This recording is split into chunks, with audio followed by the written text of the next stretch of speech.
மோடி தலை தெறிக்க ஓடுறாரு. ஏன் இப்படி பார்லிமெண்ட்டை கூட அட்டன் பண்ணாம ஓடுறாருன்னா சம்பவம் அப்படி. என்ன கேட்டா இந்த சிஜேபி எல்லாம் குறைச்சு எடை போட்டாங்க. மோடி மாமா என்ன நினைச்சுக்கிட்டாரு, மக்கள் தான் முட்டாள், நம்ம ஆர்ஏஎஃப் வச்சு இவங்க எல்லாம் தடுத்துடலாம், என்ன ஒரு 4 அடி அடிச்சா தலை தெறிக்க ஓடிட போறான்னு நினைச்சு மக்கள் மேலேயே கை வைக்க ஆர்டர் கொடுத்துருக்காங்க. ஆனா அதுதான் இப்ப இவருக்கு பேக் ஃபயர் ஆயிடுச்சு. என்ன நடந்துச்சுன்னா, இந்த ஜூலை 20 மக்கள் இனிமே இந்த ஜூலை 20 மறக்கவே மாட்டாங்க. இந்த நீட் தேர்வுல குளறுபடி ஏற்பட்டதுக்கு காரணமான ஆள் யாரு? தர்மேந்திர பிரதான். அப்பா அவனை தூக்கணும்ல, அதுக்காண்டி மக்கள் போராட்டத்தை ஆரம்பிச்சாங்க. 1 மாசம் கிட்ட போராடினாங்க.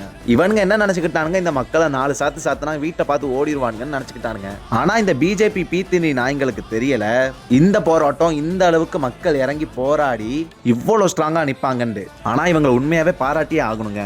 இவங்க நம்மளுக்கும் சேர்த்து போராடிக்கிட்டு இருக்காங்க. நீட் தேர்வு தான் என்ன அவ்வளவு சாதாரணமா போச்சா? அதுக்காண்டி எல்லா மாணவர்களும் வருஷ கணக்கில் கஷ்டப்பட்டு படிப்பாங்க. அவங்க பொழப்பு எல்லாத்தையும் விட்டுட்டு இந்த படிப்புல தான் கவனம் செலுத்துவாங்க. அதனால இந்த பிஜேபி ஒன்றிய அரசு இவங்களோட கோரிக்கையை ஏத்துக்கணும். அப்படி அதை ஏத்துக்காம தேவையில்லாம சங்கி வேலை பார்த்துக்கிட்டு இருந்தா என் பக்கத்துல ஒருத்தன் தீஞ்சு போய் உட்காந்து